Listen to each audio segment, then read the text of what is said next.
Welcome to Fast Keto. I'm your host, Ketogenic Girl. Did you know that your body can actually be either a sugar burner or a fat burner?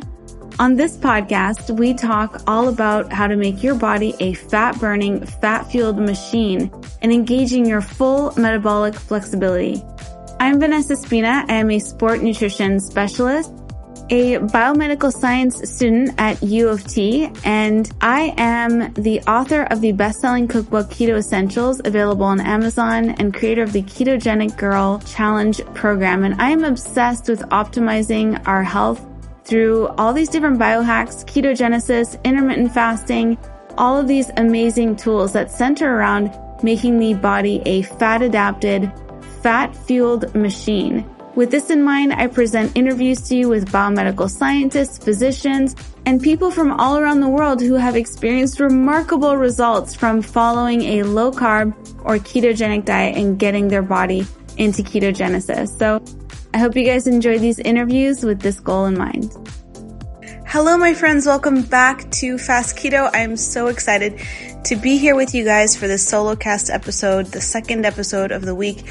I really look forward to doing these solo cast episodes with you guys, and it gives me a chance to digest all the information that I covered in preparing for having my guest on Monday's episode. And then I usually have a few days to kind of consider some of the things that we talked about, and it helps me come to new insights that I can then hopefully share on these solo cast episodes. And a lot of it is triggered by you guys, triggered in a good way, because you will share your own insights with me, and upon your reflecting, my reflection, and just assimilating different information that comes to me throughout the week, I can put together somewhat of a coherent narrative or theme for this episode. And today's episode is a very important one because it's actually a preemptive episode for the one coming out on Monday. Monday's episode is episode 200 of Fast Keto, and I'm so excited about this episode, you guys. I think it's probably the most important episode I've ever done on the podcast. And I just love how this lined up because I was thinking about, what do I want to do for my 200th episode? I didn't really do anything for the 100th, but I feel like 200 is a lot of episodes, and I wanted to do something special. And it just so happened that once I finished recording this episode, I realized it was going to be number 200, and I just got goosebumps. I was like, this episode was meant to be number 200. The one you're listening to right now is episode 199, and episode 200 is going to be coming out on Monday. And this episode is all about fats and a new theory of obesity and insulin resistance and metabolic syndrome that has been absolutely blowing my mind. And it has to do with oils and vegetable oils and types of fats. And this episode is with Dr. Cate Shanahan. You may know her from her other books. She's put out a book called Food Rules was her first one. The second one was Deep Nutrition. And her most recent one is The Fat Burn Fix. And I started reading it in anticipation of having her on the show.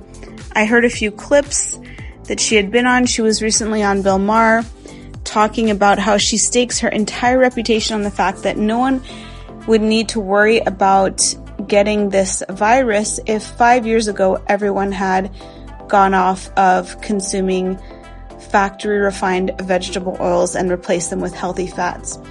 So this episode is going to be a little bit of a preamble to that episode. I want to lay down some of the framework for her hypothesis because it's absolutely brilliant.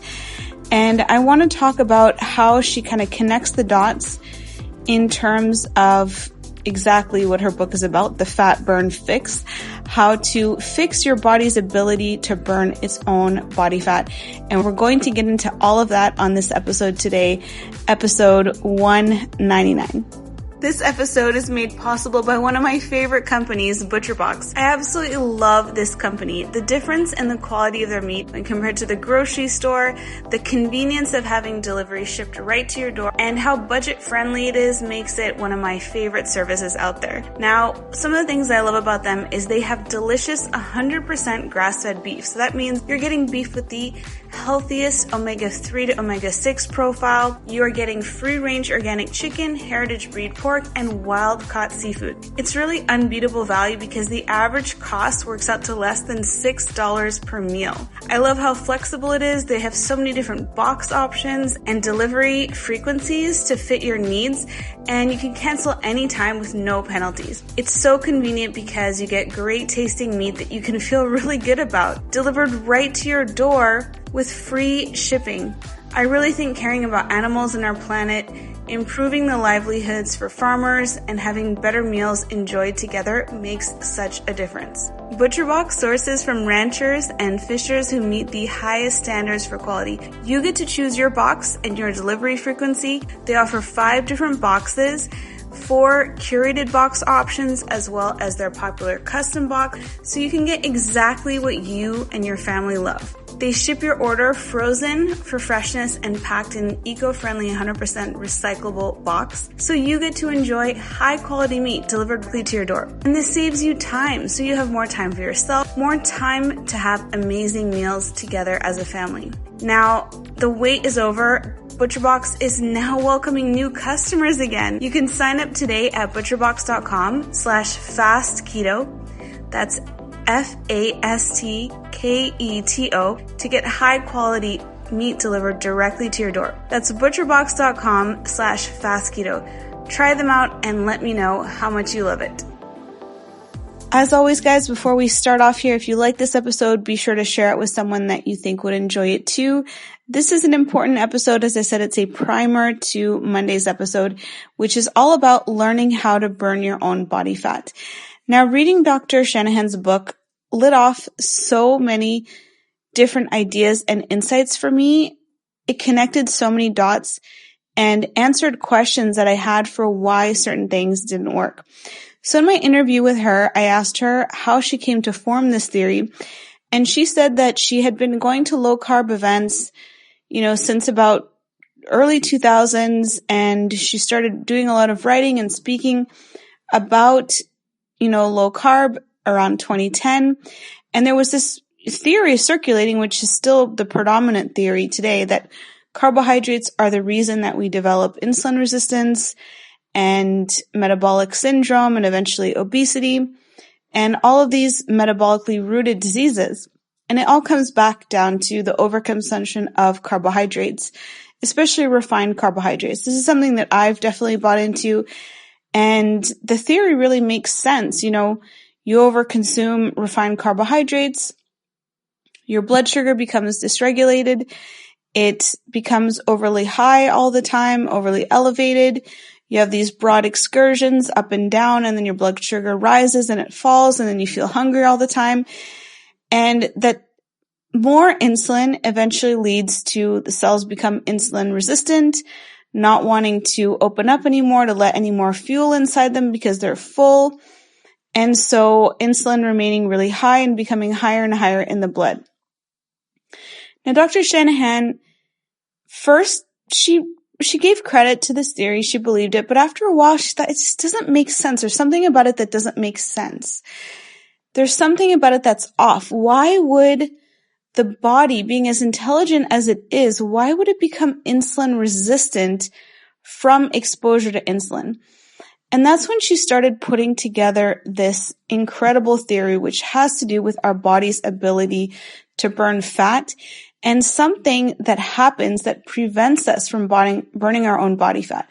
Now, we all know something big happened in the 1970s because that's when our rates of obesity started going parabolic. Practically, they started really sharply rising, and it was something around that time. And it all lines up with this theory of carbohydrates and sugar, and Dr. Ancel Keys blaming fat and saying we need to eat all these carbs. But what's really interesting is that if you look at the data, our consumption of fat The amount didn't change from the 1970s onwards, even though we started consuming all these fat-free products, fat-free mayonnaise and fat-free yogurt and fat-free this and that and cookies.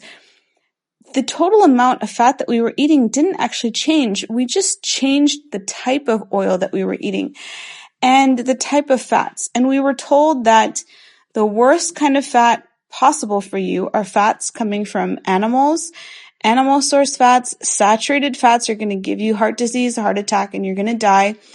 Having high cholesterol from eating these kinds of foods is an indicator that you are going to die and you need to be placed on drugs, statins, and those kinds of interventions.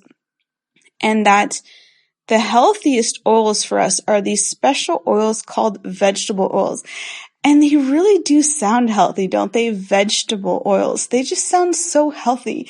And this is when households were told and basically just terrified into believing that these saturated fats were going to kill us, red meat was going to kill us, all these animal fats were so bad for us, we need to eat these vegetable oils. When really these vegetable oils, the thing that they're really the best for is probably lubricating heavy machinery. They're not really meant for consumption. And Dr. Shanahan found that what was happening, and she found some research which showed this, is that our mitochondria, which are the little energy powerhouses in our cells, they are responsible for our ability to burn our own fat. And over time, when we consume a lot of these oils, and this happens when we eat out at restaurants, most of the food, if it's fried or is cooked and not grilled, is cooked in these vegetable oils because they're so heavily subsidized, they're so inexpensive, they're so cheap, we produce so much of it. They come in like peanut butter. If you take a jar of peanut butter, you take half the peanuts out, you fill the other half with seed oils or vegetable oils, then suddenly you make twice as much money. And in our salad dressings, almost every single salad dressing, even if it says olive oil on the front, turn it around, look at the ingredients, and the first ingredient is usually soybean oil or rapeseed oil, canola oil. Our mayonnaises, all of that, they're all made with these vegetable oils. So our consumption of them started replacing all of the fats that we were getting from animal sources. So even though we were told you have to cut out all the fat, avoid saturated fat as much as possible, we actually were still eating the same amount of fat, but the wrong types of fat. And what she found is that when the mitochondria in our cells try to burn those oils for energy, which go into our cells, they get stored in our fat cells or adipocytes. They get stored in other areas of the body, other cells, mostly in our adipocytes or fat cells. When the mitochondria either try to burn these in the fat cells themselves or when they take them to our muscle cells, heart cells, other cells in the body to be oxidized for fuel, that this inflammation was occurring at such a high rate that it has this sort of circuit breaker effect where it's like blowing a fuse in your house and having too high voltage for, a machine that you're using. If you've ever traveled abroad and plugged in your curling iron, like I have 3 times into an outlet knowing that it's 220 voltage instead of 120 like it is in North America, I've done this at least twice. And you suddenly hear a burning smell coming from your curling iron because you burnt it out because the voltage was too high. This is sort of what's happening when these vegetable oils are attempting to be burned at the mitochondrial level, at the cellular level. So this fuse is blown and the circuit breaker action happens. Sort of the best analogy that she has to describe it. And I asked her more on the episode that you'll hear on Monday about how exactly this happens. But this is how she explains it. And what happens is that then our cells are not able to produce ATP, adenosine triphosphate, the energy currency that our cells need. Our cells are not able to produce this energy because the mitochondria cannot create it from these inflammatory oils. So what happens is an energy crisis, and basically our bodies need to get energy somehow. And our brain uses 20% of our energy. So our brain starts to, send these signals to our organs, to the liver, to push out blood sugar. So our blood sugar starts going higher, starts becoming elevated because the liver is pushing out glucose that's stored in there to get more glucose for the brain. And it creates these big dips in our blood sugar. So one of the first symptoms, she says, of this is having hypoglycemia. And this is also why she says people can have hypoglycemia even when their blood sugar is very, very elevated. And it's because the brain is demanding so much glucose that we start getting these intense cravings for sugar and for starches and any food that will deliver that glucose, because we can't really keep a lot of glucose in the blood.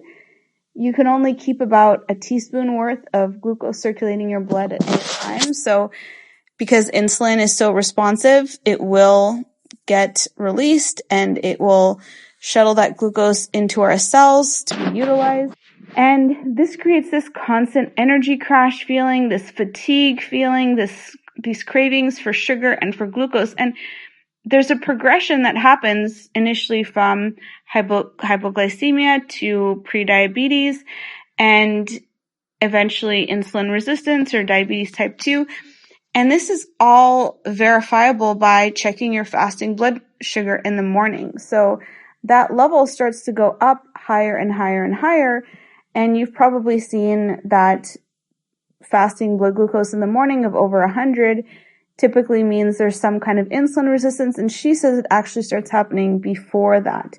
So if blood sugar is consistently really elevated in the morning, I think she's talking about like 95 and above, and those ranges, that there is some prediabetes insulin resistance happening there, and that it's only going to be progressive from there if that's the situation.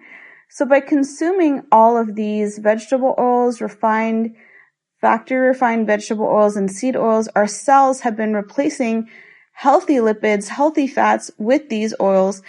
And she estimates about 20 to 30% of our fat cells contain these oils.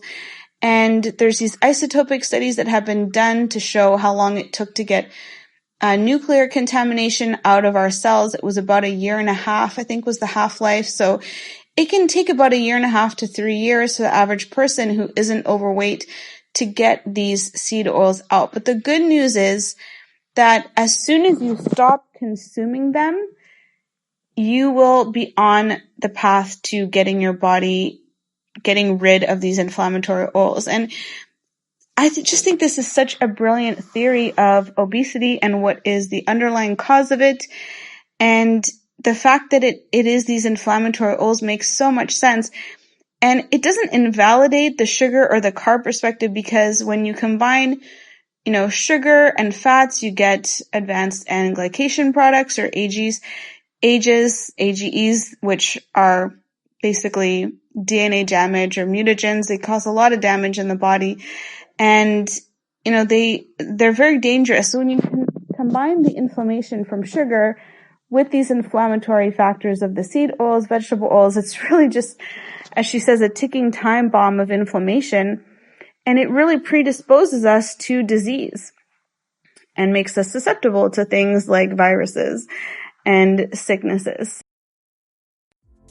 On this podcast, we talk a lot about optimizing our bodies for wellness, and along with that goes balancing our hormones. There are so many different hormones that play in our body, and one of the most important ones is cortisol. Now, one of the things that I recently learned is how much the impact of artificial light plays on our hormones and can create disruption in our hormones. It can create too much cortisol in our bodies if we are getting too much artificial light coming in through our screens, which a lot of us, much like myself, are on for a large part of the day. I recently learned about this amazing company called BLUBLOX. That's BLUBLOX. BLUBLOX have 3 types of lenses that offer complete light protection from day to night. Evidence-based, really stylish looking products that actually improve our lives. They launched 3 signature glasses. They have Sleep Plus, Summer Glow and Blue Light, and they also have a Remedy sleep mask. I recently had the opportunity to interview their founder, Andy Mant, on the show, and we had such a fascinating discussion about circadian rhythms, about hormonal balance and function, and how getting a lot of exposure to blue light can really disrupt our hormones by generating too much cortisol, which can lead to higher blood glucose, poorer sleep, not getting all that restorative deep sleep and repair that happens at night because we're not getting enough melatonin. I really love using their glasses. I've started using them in the evening when I'm working late, and it really makes a huge difference. Plus the glasses are really, really stylish looking and chic. You gotta go check them out. They offer non-prescription, prescription, and reader's glasses, and you can even send them your own favorite frames to have their world-class lenses installed into them. Now, what's really, really cool too is that every pair of glasses that BLUBLOX sells, they will donate a pair of reading glasses to the charity Restoring Vision. Now, Andy is generously offering 15% off to listeners of Fast Keto if you go to BLUBLOX.com and use the code FASTKETO. That link is BLUBLOX, BLUBLOX.com. Go check them out. Let me know if you try them, and I would love to hear your results. I love her theory. I think it's absolutely brilliant. In her book, The Fat Burn Fix, she breaks it down into even more detail and explains how it happens, and that basically the best way to resolve it is to start replacing all of those oils with healthy fats. And that's going to provide you with energy. And that's why keto is so amazing, because you provide your body with healthy fats. A lot of them are saturated fats, animal-based fats, fruit-based fats, and, avocado, olive oil, which you typically don't really want to heat, but avocado oil, you can heat. It's saturated. It's going to stay stable at high temperatures. And all the saturated fats like butter, lard, suet, stearic acid, all these, cocoa butter, these kinds of fats are very stable, and they really have a positive fat burning effect on the body because our bodies can recognize them for what they are and can burn them for energy. So this starts to supply our bodies with more energy, and we start to get this energy flux where we start to be able to replace some of those seed oils and oxidize them and get them out of our cells just by providing this energy. And becoming fat adapted, becoming keto adapted, you're going to have this other source of fuel, which is ketones. So your brain can utilize that energy instead of having to depend so much on glucose and creating these, high energy crises, energy crashes where you just need to have sugar, you just need to have glucose. If you are fat fueled, your body is going to be able to make ketones from the fat that you're eating. It's going to be able to make ketones from the fat on your body, and it's going to be able to oxidize these fats and help you also detox and really get these inflammatory oils out of your body.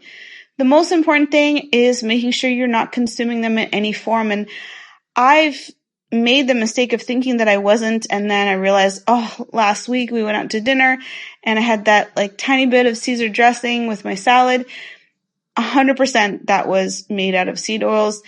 It's just very unlikely that any kind of salad dressing in a commercial place, any kind of restaurant dressing will not have seed oils, and that the restaurant won't be using those oils in cooking. If you do order grilled food, if you order something grilled, typically if they're grilling it, they're not going to be putting oil on it. Some restaurants still do, so you might want to ask.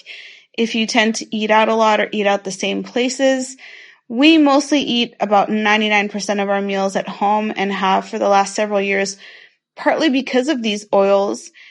But there's other places they get into. They hide in all kinds of things because they're such a great filler food. The main place I see them is in mayonnaise and salad dressing. So sometimes you'll have a bottle of mayo or dressing. It'll say olive oil on the front, and you look at the ingredients, and it's like the 5th or 6th ingredient, and the main one is one of these seed oils, and she calls them the Hateful Eight. She has a list on her website, and I've posted it also on my Instagram at Ketogenic Girl, and you can see the good fats and the bad fats. I'll talk about some of them here, just so you know what she considers to be some of the better ones. So under good fats, think of traditionally used fats and oils that have some flavor. So, when you eat olive oil or coconut oil or butter, ghee, tallow or lard, macadamia nut oil, peanut oil, avocado oil, all of these fats have flavor to them. They are traditional, minimally processed, unrefined, and they have a lot of flavor. Almond oil, unrefined palm kernel oil, tallow and lard, cocoa butter, all of these fats have flavor. They're traditional, they're unrefined. She says to caution with heat the following: walnut oil, flax oil, sesame oil, walnut, seed oils, fatty fish, and artisanal grapeseed. Okay oils, but not so great, are refined traditional fats. So if the label says refined on it, like refined avocado, refined coconut, refined peanut oil, those fats are not going to be as good as the unrefined ones. So the ones that are minimally processed are going to be the healthiest and best for the body. So on the list of the bad fats, or what she calls the hateful eight: canola oil, corn oil, cottonseed oil, safflower oil, soy oil, sunflower oil, hydrogenated oil, and vegetable oil. The ones that are mostly used in restaurants are grapeseed oil, rice bran oil, and blended olive oils. And she mentioned some of the foods and common products that will have these bad oils. Things like fake whipped cream, fake butter spreads, margarine, vegetable shortening, store-bought pastries, chicken nuggets. That's a big one for sunflower oil. Restaurant fried foods will have a lot of hydrogenated oil. Most chips and crackers, protein bars, salad dressings, most mayonnaise brands, most granola and cereal. You really wouldn't think granola or cereal. And most dips and spreads will have vegetable oils, or a combination of some of these oils that she calls the hateful eight. And you can find that on my Instagram at Ketogenic Girl. I posted the list there, and it's a great one just to screenshot and save, just so you know, and to share it. I shared it with all of my family to make sure that they emptied out all of their cupboards and their fridge of any products that contain these oils. I think that they are probably the biggest source of inflammation in the body, and I really think they should be the first priority for anyone who's interested in improving their health and their fat burning ability. The body's ability to burn its own fat is an indicator of metabolic health. It is an indicator that our bodies are metabolically healthy if we can burn our own fat.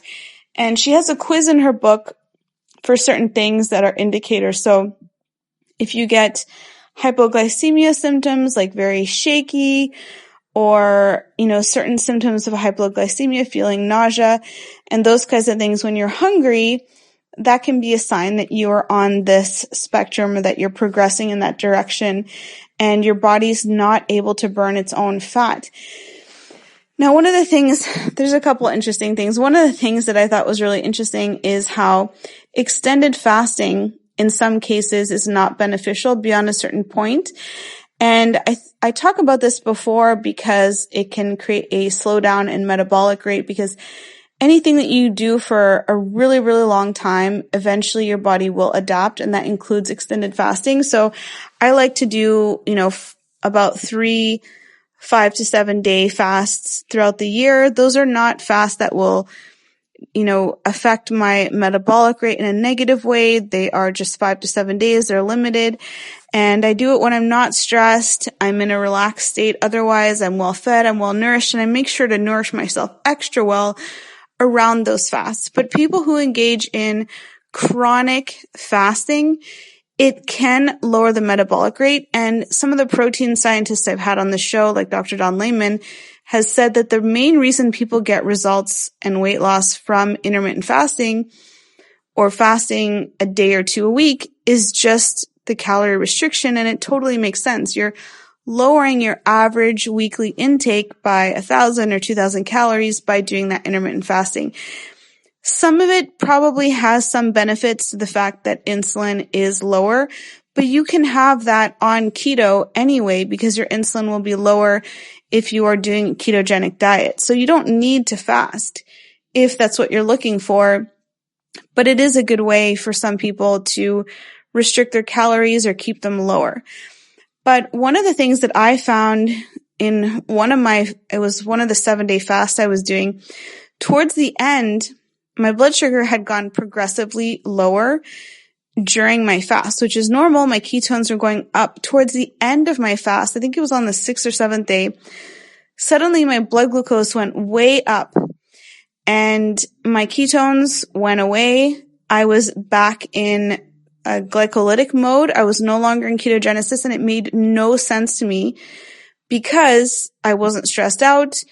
I wasn't consuming anything but water and sodium, and I didn't understand this. I decided to end the fast early because I think I was trying to go for 7 days. On the 6th day, I saw this happen. It happened again the next morning, and I was like, that's it. I'm ending this because I don't want to be burning my own muscle. And we talked about this with Dr. Kate on the show, and I asked her about it, and I said, could this be that my body was trying to oxidize and burn off some of these seed oils or vegetable oils that were in my fat cells, and it kept, triggering the circuit breaker.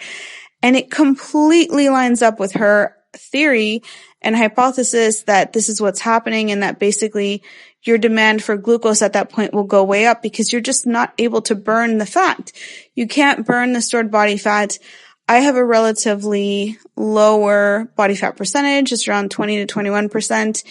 So it probably wouldn't happen to me at a higher body fat percentage, but at this level, it seems that that's what happened. So I also asked her about how sometimes when I can tell I'm really burning fat, I would get these like waves of almost like hot flashes, but like I still get my cycle every month on a, like clockwork, like I'm still fertile, everything. And, I was like, what are these hot flashes? This must be the thermic effect of protein. And I said, reading her book made me realize it might be this inflammation coming from a body trying to burn off those seed oils. And she said that she absolutely saw that with several of her patients, that they would get intensely hot. And she mentions it in her quiz as one of the symptoms, that you get this intense heat just from doing like mild movement or exercise. And that it is this heat being given off from the body trying to burn off these fats in the cell. So it completely made sense. It could still partially be the thermic effect of protein, but I don't think it would be that intense. Like it would be so intense that I was like, I need to go, take a cold shower or something. And, I noticed that my body's very adept at burning body fat, but this was a period of time when I wasn't eating as much dietary fat, and I started to get a lot of these like hot flashes almost. And I now know that it's very likely that that's what was happening. So, super, super interesting. I think her hypothesis is absolutely brilliant. And, it's amazing that she got to go on Bill Maher because she got so many emails. Her book sold out of Amazon overnight after that appearance. And so many people said, this made sense. And she said she's kind of been speaking about this and feels like she's been like out in the wilderness by herself for the last 10 years, but that now she's starting to see more leaders in the keto community and more doctors talking about this specifically and understanding the role of these oils. I now think it's a bigger priority to remove these oils than removing sugar. And that's a lot for me because I've always been such a big proponent of completely eliminating sugar and, restricting and controlling carbs as much as possible. After studying biochemistry, I now understand carbs are carbohydrates, fats are hydrates of carbon. They're both energy and they're different forms, and there's good and bad of both. There are good carbs and not so good carbs that are more refined. There are good fats and bad fats. And that's exactly what we're talking about here. Is there are good fats for us. There are also bad fats. And these oils are, I think, very dangerous for our metabolic health. And, if Dr. Kate is right, this could be a major solution in restoring metabolic health to millions of people. So that's why I think this is probably the most important episode of the podcast I've ever gotten to do. It's going to be out on Monday, and I hope that this episode serves as a really good primer for anyone who hasn't read the book. Obviously, if you want to read the book, I highly recommend it. It's probably going to become my new most gifted book to anyone. I've already recommended it to my whole family, all my friends, and was emailing them all last week a lot of information from the book. And if you read it, you'll kind of understand and see some of the actual research studies that she cites in the book. And there's a lot more data and information that you can also refer to there as well. But you don't need to read the book to listen to the episode on Monday because, we really go through it all and address a lot of questions. We also talk about cellulite and touch on that. And I want to talk about that in lipedema a little bit. But it's a really, really great episode. I really, really enjoyed having her on. She's absolutely amazing.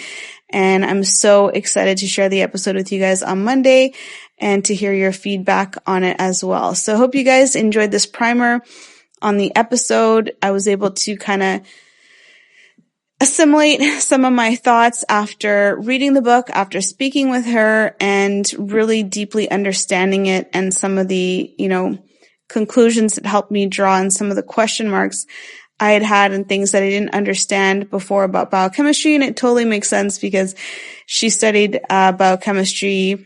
She got her bachelor's in biochem, and that's really the approach that she takes from it too, is nutritional biochemistry. And I really think that's where all the answers are when it comes to our physiology and metabolic health. So hope you guys enjoyed the episode. Be sure to share it with someone that you like. If you have a moment to leave me a rating or review on the podcast, it just makes my whole day whenever I get them. And it's such a nice way that you can support me in bringing you more episodes like this one. If you would like to check out my coaching, I just released the Carnivore meal plans last week. I also announced my new meal plans, which are reverse diet program, which is a longer program that is for anyone who has been stalled out, not losing weight, not happy with the amount of food that they're eating. It's a way to restore the metabolic rate, gradually increase calories back up, and then after maintaining for a little bit, do a cut afterwards at a much higher caloric rate. So I'm hoping to have those out by the holidays. And it's going to be a great way to kick off a brand new year, 2021. We're only 4 months away from 2021. I'm really excited for it. And I know you guys are probably too. So thank you guys so much for tuning in. I'm sending you all so much love on this beautiful Thursday. And until the next episode, wishing you a fat-fueled rest of your day. Bye for now. A few disclaimers. By listening to this podcast, you agree not to use this podcast as medical advice, as I am not a qualified healthcare provider. The information presented on this podcast is for educational purposes only. Ketogenic Girl is not qualified to provide medical advice. Consult your own physician for any medical issues that you may be having. This entire disclaimer also applies to any guests or contributors to this podcast. Prior to beginning a ketogenic diet, you should undergo a full health screening with your physician to confirm that a keto diet is suitable for you and to rule out any conditions or contraindications that may pose risks or that are incompatible with the ketogenic diet. A keto diet may or may not be appropriate for you if you have any kind of health condition, whether known to you or unknown, so you must consult your physician to find this out. Anyone under the age of 18 should consult with their physician and their parents or legal guardian.